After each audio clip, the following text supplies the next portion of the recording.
Hello everyone, welcome to the Kiki London YouTube channel. My name is Amanda. In today's video, we are going to be doing a foil design, but we're going to be encapsulating our foils in Builder Gel. So I really hope you all enjoy watching. I've been wanting to do some foil nail art, but then I've been really loving playing around with Builder Gel at the moment. So I thought it would be a good opportunity to combine the two.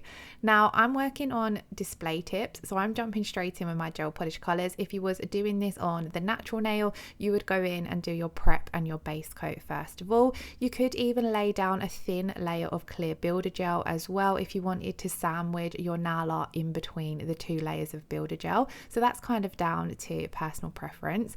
But jumping in on these first two nails, we're going to be doing a foil ombre where our builder gel ombres over our foils. So I'm going in and applying a thin layer of Kiki London's classic white. This is just going to provide a base for our foils, and I'm feathering this back so there's no harsh line where the white ends, and then we're going to do similar when we apply the foils. So we've kind of got that base done. This is just going to help if there's any little imperfections in the foils, this is going to disguise them. So usually I would recommend putting down a color that matches the foil that you're going to use, but for ease and to demonstrate today, I did just use white because most people have a white gel polish in their collection. Now we're going to use this gorgeous kind of like jade green effect marble foil, and then to apply my foils I'm going to use the foil gel. Now of course it's good to have a sharp pair of scissors to hand to trim those foils, and then I do also like to have the silicone tool as well because this helps get out any creases. Now I'm going to go in and apply my foil gel over that entire white area of gel polish and do the same and blend it back just so that we don't get this blunt straight line where our foil stops. So I'm going to do this on both of the nails, and then we're going to pop this in to cure for 30 seconds. And after this has cured, it has super tack, so it really grabs onto your foils. So kind of play around with your foil, position it how you want it to be before actually touching it to the nail, as once it touches on to this foil gel it will grab. So I kind of just, as you see there, just positioned the foil away from the nail in the direction that I wanted it to go in, and then I'm going to press it down. So I'm going to press it down with my thumb and fingers just to make sure it's in place to begin with, and then I like to rub over with that silicone tool. This, like I mentioned, it helps ease out any creases, which is great when you've got a curve to the nail or you're working over a built nail. So for example, if you've built a nail with the sculpting gel and you're working over that apex area, it really helps get out the creases there. I'm then going to slowly start peeling this foil off, and as I'm peeling it off I'm laying it back down in any areas that were a little bit stubborn and haven't fully transferred. I did completely miss the tip of the nail, so I'm just pressing it back down, making sure I'm 100% happy with that coverage. And with this style foil, you are lucky that because it's a marble design you can lay it back down. You can't obviously do this with all foils, it's going to depend on the design. So if you are using a foil where the image can't be laid back down, just spend a little bit more time pressing it. I did notice on these particular tips it was the very tip of the nail that I was struggling to get to adhere, and I think that's because I was just trying not to apply too much pressure because they're quite long and I didn't want to snap off at the tip of the nail. But usually when I'm working on myself or a friend, family, client, you've got a finger where you can apply a little bit more pressure to, where when you're working on tips on a stand it's a little bit hard as they just want to fly everywhere. But as long as you give that foil a good rub, you'll see that it transfers effortlessly. You can see how easily it's peeling away from the backing paper here. And then again, I just go in, touch up around that tip area, and this is why it's really good to have a color underneath because it would disguise any imperfection. So normally I would go for a color that matches the foil, as then you would not notice any little gaps. So I've done this on the two nails that we're going to be doing our builder gel ombre on, so I've popped them aside for now because I want to do all of my foil application first. So on the next two nails I want to start off by having full foil bases, and then we're going to do a little bit of glitter nail art over the top of them. So one of them we're going to do a glitter fade, and the other I'm just going to add some glitter elements into that marble design. So again, I'm going in with my gel polish base, keeping this nice and thin because the white is very pigmented, and you will only need one coat as well because you're not necessarily going to see too much of this color. Then I went for a different foil this time from that same foil box, but I thought it would be fun to mix it up and try out one of the other ones. So before applying that foil, same as before, going in with our foil gel, but this time time we're applying it to the entire nail. Usually I would say apply it to the entire nail, but where we were doing the ombre, I didn't want that harsh line that I mentioned, so I wanted to make sure we just applied it to the section. But again, you're going to adapt this depending on the design you're working on. And then I've cut out a large piece of the foil, and I'm going to just trim this in two, just because we're working on quite long nails. Any areas of the foil that are left you can reuse if you wanted to. So if you're working on a client and you find you've got a small piece of foil left, you can save this to use again, maybe on yourself or another client. And then this time, where we're doing that full foil nail, I'm pressing it down over the entire nail, and then using my thumb and fingers, making that really good contact. You'll feel that it's really grabbed on to that tacky foil gel, and then just taking my time to get out the creases. Like I said, they're usually over that curve of the natural nail, so down in the apex area or the natural nail bed area if you're just not doing a extension. And then once I've made really good contact, I do like to go back in with my thumb and fingers, because I feel like with your thumb and fingers you can actually feel if it's stuck down, if that makes sense.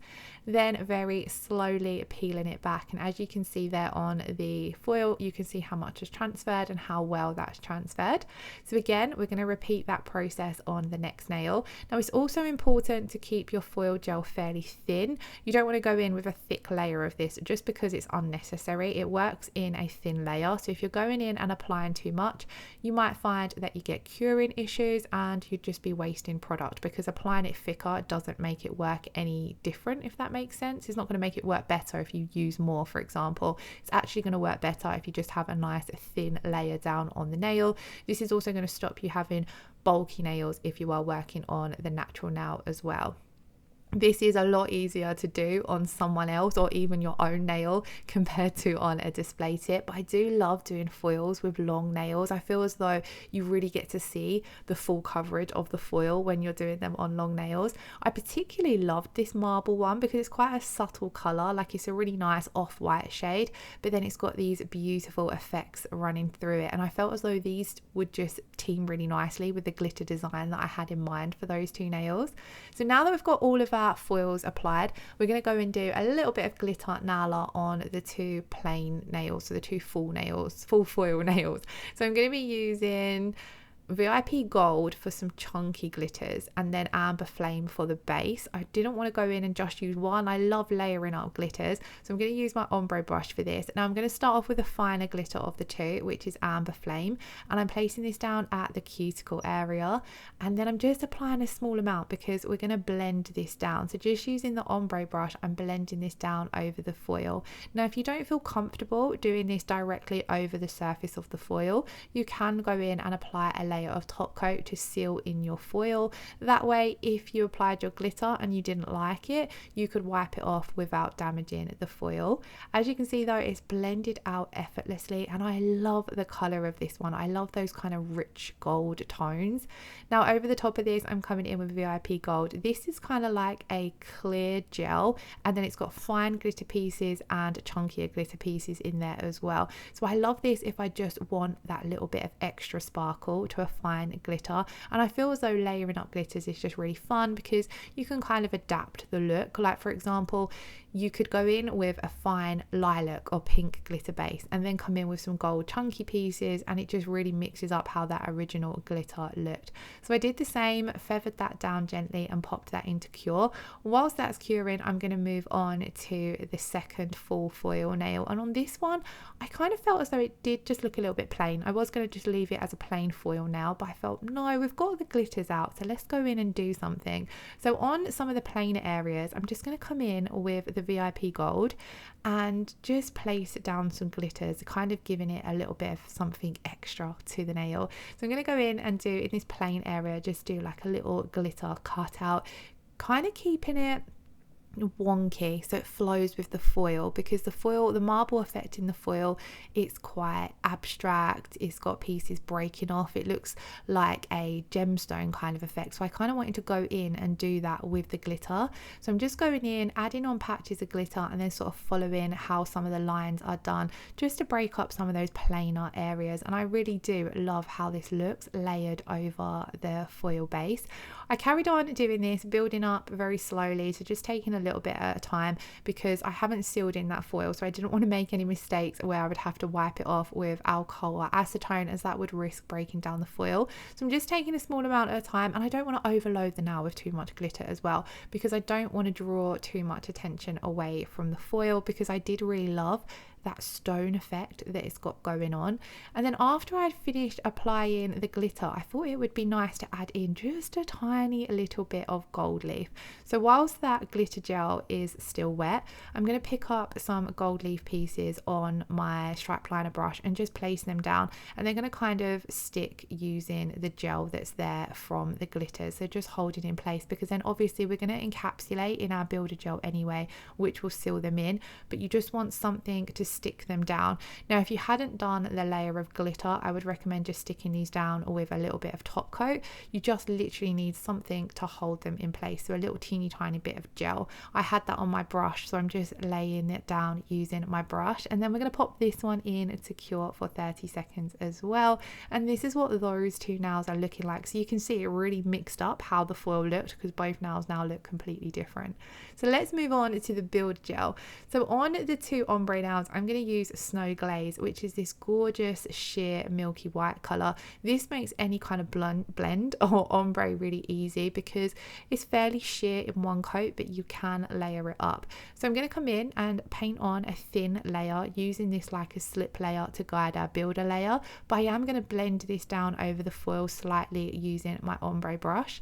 And then I'm going to pick up a ball of gel, roll this off my brush just using a circular motion, and then continuing with that same circular motion, I'm just going to gently guide the gel from side to side. And with this first layer of gel, I'm wanting to cover what would be the nail bed area and create that blend. Now because we're working over a clear surface, not the natural nail bed, it does look a little bit more sheer than what it will look like if you was doing this over the natural nail. And then this is slightly thicker, so you need to be careful when you're blending it out that you're not pulling too much of that product down. So I'm trying to just use a very light touch with my brush to blend it down. I'm going to pop this in to cure for 60 seconds, and then I'm going to come in and do a second coat. With this second coat, I'm wanting to build up a bit more of the apex area, because this is quite a long nail. And then I'm also wanting to get a little bit more opacity coming through. So I'm going to use exact same steps, go in with a thin slip layer, blending that down. You can use a rougher or harder technique with your brush on the slip layer, because you've applied it nice and thin, so it's not going to drag too much color down. Then I'm going to go in with another small bead of gel and just build up that nail structure a little bit more, very gently taking this from side to side. As you can see, I'm leaving a lot of that product in the center of the nail to build up like the spine of the nail, so running down the center, because you don't want a too thick or bulky sidewall. And then I'm just taking that to that blend area using a very light touch now with my ombre brush just to blend that out. And I really loved how this color looked with the foil. I felt as though it was quite a unique design, and I really liked how it turned out. So I'm going to pop that in to cure for 60 seconds. We've done that on both of the nails, and then I'm going to go in and encapsulate using my crystal clear builder gel, because what we've done here is we've built up the lower part of the nail, but we've not added any structure to the tip of the nail. So I'm going to come in, apply a thin slip layer to the entire nail, even though we don't need any more structure up in that natural nail bed area or the apex area. I'm wanting to make sure that it looks nice and even, so just applying the slip layer over the entire nail is going to give you a nice even surface. But then when it comes to the builder layer, I'm just applying this basically where the snow glazed finished, and it's going to just blend in effortlessly, walking it down to the tip of the nail. It's going to give those foils a really secure encapsulation, and then it's going to also add strength to the extension. Now on the full foil nails, I'm just going to go in and do a full encapsulation layer. So I'm going to go in and use that same crystal clear easy build up gel, apply a slip layer to the entire nail, and then pick up my ball of gel to start building up the nail. Now if you're running low, if you're getting to the bottom of your builder gel, you might need to re-screw the cap on, or you can hold the bottle upside down for a few seconds. One thing I did want to mention, you want to avoid shaking your builder gel. If you do need to bring some product to the top of the bottle as you're running out, then then roll the bottle between your hands, because if you shake it, you tend to put air bubbles in it, and you don't want air bubbles in your builder gel. If you do happen to get any air bubbles, just pop them using your nail art brush before popping it into Cure. So then once I'd picked up my ball of gel, I just worked that down the entire nail, and then I'm just going to come in and apply a little bit more down the spine of the nail, just to give the nail a bit more structure. Now of course we're working on a display tip, so I don't necessarily need to stress too much about building up the apex, but for demonstration purposes I'm going to come in and do a second layer, because this is what I would do if I was working on a longer builder gel nail. I would break it down into 2 layers rather than one thick layer. So again, come in, applied that slip layer to the entire nail, and then just taking small balls of gel, moving it gently from side to side to build up that structure. The Kiki London Easy Build Up Gel is so effortless to work with that sometimes I just find it hard to describe how to use it, because it's a really easy beginner friendly builder gel to work with. It has a medium viscosity, so it's not hard to manipulate in place, but then it's not too runny that it runs all over the place. Now if you do want to file and refine your builder gel application, which I do normally like to do, even if I find I'm really happy with how it looks, I love to come in with my file, crisp up the shape, get it nice and sharp, and make sure everything is nice and contoured over the surface of the nail. So you want to make sure you wipe away the tacky inhibition layer that's left behind after curing. Then I'm going to go in with the 100 grit side of my file just to sharpen up that shape, and then I switch to the 180 grit side of the file to very gently go over the surface of the nail. Now at this point, if you have any areas that are uneven, or you need to debulk because you've applied your builder gel too thickly, this is where I would do that. Then once I have finished all of my filing, I do like to come in and buff over the surface of the nail just to remove any harsh scratches and make sure you've got a nice smooth surface for your top coat to go onto. You only really want to give a gentle buff over the entire nail. You're not wanting to buff this to a shine, because your top coat needs something to still grab onto. So as you can see, I did that on all 4 of the nails, and they look quite dull once you've gone in and filed and buffed them. Do make sure to wipe over them with some alcohol to remove all of that dust. Then we're going to bring them back to life using our top coat. So I love the no wipe top coat. It does give a beautiful high shine. If you wanted extra strength to the nail, you could go in with the matte top coat. You can also use the Crystal top coat as well. And then, sorry, I realized I said that if you want extra strength to the nail, you want to go in with a rubber top coat, not the matte top coat. I was meant to say if you want a matte finish, then go in with the matte top coat. And we do also have the option of the Crystal top coat as well, but you can use any top coat of your choice from the Kiki London range with the Kiki London builder gels. They all work together beautifully. Same goes for base coats as well. You could, for example, use the fiber base coat or the rubber base coat underneath your builder gels if you wanted extra added strength. If you've got clients that have trouble with lifting or peeling on the natural nails, you could go in with one of the strengthening base coats, or you could just go in with the regular base coat or even the Hema free base coat. There is a Hema free base and top coat in the Kiki range, and then the builder gels are Hema free as well, so you can complete a full Hema free nail treatment if you wanted to. This is what the nails looked like once we had cured that top coat. Let me know what you think in the comments below. I thought they looked absolutely beautiful, and they were super fun to do as well. So I really hope you all enjoyed watching today's video. If you did, please do give it a thumbs up, leave me a comment below, and hit that subscription button if you haven't already. I hope you all have a wonderful weekend. Lots of love. Take care. Bye bye.